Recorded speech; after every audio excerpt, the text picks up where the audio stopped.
Today we're going to talk about what to do if you stalled when you're doing intermittent fasting. Now this topic comes up quite often when I do my live show on Friday mornings.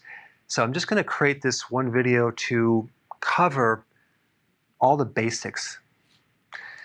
Now, our bodies have been evolving for hundreds of thousands of years in relationship to starvation.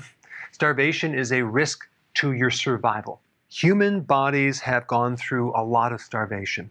And so they have developed and have adapted certain mechanisms to help them survive. So they're in your body and they're waiting, okay, when you stop eating. So when you start fasting, or you do fasting for a period of time, that sends signals up to the brain that food is scarce. So we're going to get some hormone adaptation. Our cells are going to become more efficient. You're going to start to develop this condition called autophagy, where your cells are efficiently recycling damaged proteins and giving you new proteins. Your body is taking the resources it has and becoming just very, very frugal and very efficient. And you're going to lose less nutrients, and you're going to have certain things that preserve your muscle from being used as fuel. The body's going to start tapping into its fat. When you go on a weight loss program, when you want to lose weight, that's very, very anti-survival because your body does not like to lose anything. So this is where the problem is, knowing how to do it correctly. And of course, they will tell you that 1 pound of fat equals 3,500 calories. And all you have to do is eat less calories and increase your exercise, and you're just going to lose weight. But we know that that doesn't work because the hormones start to slow down the metabolism. So the rate at which you burn fat is different from one person to another. In fact, you may even know people who eat not even close to as healthy as you are, and they're losing weight, but you're not. So we're going to talk about what to do. First thing that happens when you go on a low-carb diet or you fast is you start to get rid of your glycogen reserve. Okay, that's stored sugar in the liver. And with this stored sugar, you have a lot of water. So you're going to drop probably a good 8 to 9 pounds right off the bat. And just don't confuse that with actual fat, because it's going to be water, especially initially. The key to overcoming a stall or a plateau is really understanding what you're trying to do. The key hormone that keeps you at a stall and keeps you plateaued is insulin right there. Insulin is the switch that if it's high, you're not losing fat. If it's low, you are going to be burning fat. So this is what you need to focus on. In other words, out of all the actions that you could do, the question is, what is going to reduce insulin the most, and the second most, and the third, and the fourth, and the fifth? So I put these in order so you can kind of use it as a little checklist. One of the best ways to know if your insulin is going down is with appetite. If your appetite is going away, insulin is coming down, okay? If you still crave, if you're still hungry, we know you're not tapping into fat. So this is a real simple way. Rather than even doing a test, just go by your appetite. If you cannot go for a period of time without getting hungry, we know the insulin is still a little bit on the high side, and you probably still have insulin resistance. If you're new to my channel, definitely make sure you watch the video on insulin resistance, because you need to understand that as well. So what do you do is the most important thing to attack this problem. You fast longer. You keep going longer and longer. And then when you eat, you add more fat to the meal to be more satisfied, to go longer. Okay, so the longer the fasting, the less you're going to trigger insulin, because insulin is triggered not just by carbohydrates, it's triggered by eating. So we want to fast longer. So just keep working on that. And the rule of thumb is do not eat unless you're hungry. Okay, so people eat when they're not hungry. Don't do that. Go as long as you can. I always recommend consuming nutrients when you're fasting. Very, very important, simply because you don't know if you're deficient. And most people are deficient in nutrients. And so if you're taking vitamin supplements, just getting the nutrients without the calories, then you're going to get the benefits of fasting without any type of side effect. So that's what I recommend. All right, number 2, lower your carbs, lower than they are right now. Try to get them as close to 0 as possible because carbs are what keeps the insulin elevated. Also look for hidden carbs. It could be MSG in certain foods that can actually affect insulin, which is not a carb, but it's a chemical that can stimulate insulin. Also, a lot of the keto treats and the keto foods now have maltodextrin or dextrose. Avoid that. Some of the sugar alcohols can affect your digestive system. So even though they're low on the glycemic index, they can definitely create bloating. So you just want to not do any of those keto snacks and lower the carbs even more than you're doing right now. Number 3, lower the stress. Your environment is crucial. There's so many people that I used to work with in my practice that all we did is get them to isolate the stress and fully handle it or improve it, and they finally started losing weight. Why? Because your stress elevates cortisol. Cortisol starts mobilizing not just muscle protein into sugar, which is turning into fat and raising insulin that way, but also it causes the liver to make sugar, okay? Out of ketones, out of fat. So we want to lower the stress, stop watching the news for sure. Okay, next one, number 4. Start increasing your sleep. Every time that you get insufficient sleep, it's going to affect your blood sugars. Okay, you're going to increase hunger, so it's going to affect insulin. So sleep is vitally important. Do whatever you can to also take naps, stay in bed, rest more, which will also help stress. Okay, number 5, decrease the dietary fat. So whatever you're doing right now, bring it down to about 75 grams. Not below that, just cut down the fat. Don't add the extra MCT oil.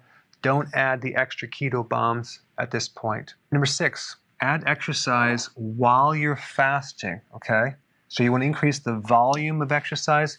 Do it on a gradient. Don't overtrain, but definitely add more exercise simply because it's going to help. Probably add another 15%, which might not seem like a lot, but it can help. Number 7, I'm not saying come off your medication, but all I'm saying is that medication can easily block your results. So check with your doctor if you're on certain medications. Maybe you can find out some other medication that has less side effects, because you'd be surprised how many different types of medications actually cause insulin resistance. Number 8, chances are you have insulin resistance. Do things to improve that situation, to make insulin less resistive. How do you do that? There's some great things you can do. Berberine is a very powerful phytonutrient in certain plants that is compatible in effectiveness to metformin, which is a diabetic medication. It's been thoroughly researched. So this is a very good one right here. Take more potassium, which can help insulin resistance, as well as the B vitamins, especially B1. Fiber. Make sure you have enough fiber from vegetables. Now, why? Because the microbiome turned the fiber into butyrate. Butyrate improves insulin resistance. And as a side note, butyrate is very anti-tumor. It's very, very good to protect you in certain ways. Chromium is a good mineral to help the blood sugars, as well as this. Bile salts. That's interesting.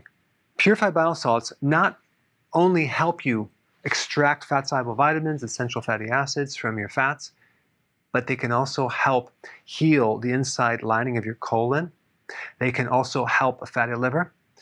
They can also help improve insulin resistance and help lower your blood sugars. Garlic is another powerful natural thing to help insulin resistance. Okay, so I want to show you this next slide right here.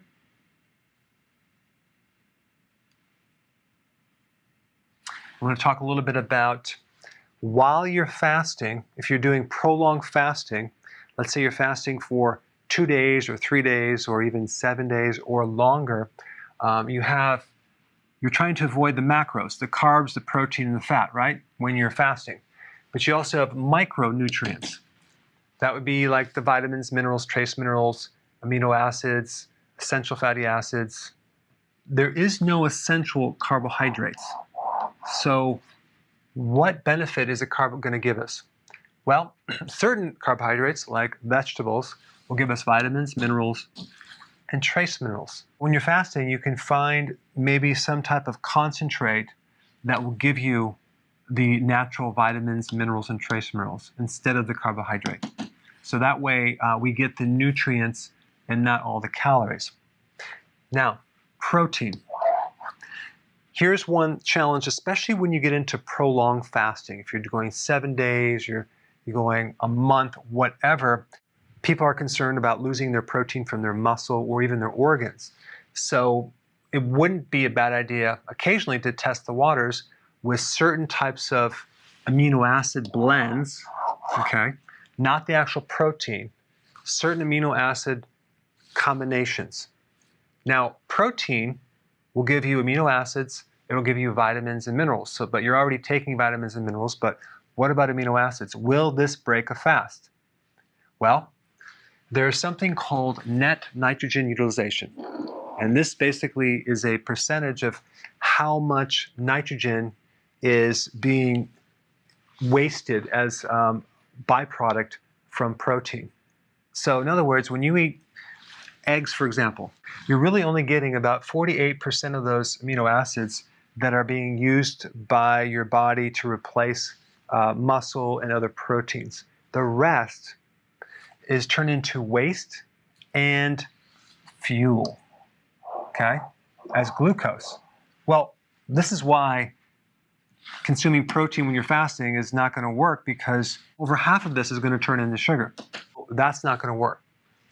If you consume fish or meat, you're only utilizing about 32%, and the rest is turning into waste or glucose. If you're using soy protein, you're only getting 17%. The rest is waste or it's turning into glucose as sugar, right? Whey is even worse than soy. You're only getting 16%. The rest is turning into waste or glucose. This is why on the insulin index, this is the worst. There's a lot of triggering of the insulin hormone when you consume whey. The reason I'm talking about this is that there is an amino acid blend that you could take that gives you a 99% utilization. And the research has been done by Professor Luca Moretti. They did the research on the essential amino acids and exactly what pattern the body needs to be able to get the great majority of it turning into muscle or replacing muscle or used primarily as protein synthesis. Only 1% of it turns into waste or sugar. So even though this amino acid can trigger insulin, there's nothing there to be stored as fat. There's nothing to be converted into fat compared to these right here. So if you're doing a longer fast and maybe you want to maintain your muscles or you want to keep your strength up, this would be an acceptable thing to take, because you're not taking the protein, you're taking the amino acids which require no digestion. And you're taking it in a blend that doesn't have a lot of waste, like branched chain amino acids, for example. That will really spike your sugar. In fact, if you were to consume branched chain amino acids, you may find the next day your appetite is higher because it affects your blood sugars. But when you do something like this, you don't have that same effect. If you would like more information about this, I put a link down below. All right, let's talk about fat. Primarily, we use fat for fuel, but we also use fat to extract the fat-soluble vitamins and also get the essential fatty acids like DHA and EPA. Those are the omega-3 fatty acids. When you're doing longer-term fasting, you definitely want to take fat-soluble vitamins as well as maybe cod liver oil or some fish oil. Cod liver oil is a little bit better because it has DHA, EPA, vitamin A, and vitamin D all together. Okay, so the reason why I brought all that up is because if you're getting all your nutrients when you're fasting, you're maintaining your health as a primary goal. And part of being healthy is to keep up the required nutrients that you need. Thanks for watching, and definitely apply this information. So if you want more knowledge on how to create a healthy body, subscribe now and get daily notifications. Daily notifications, that sounds weird. Well, I'll just remind you on a daily basis. How about that?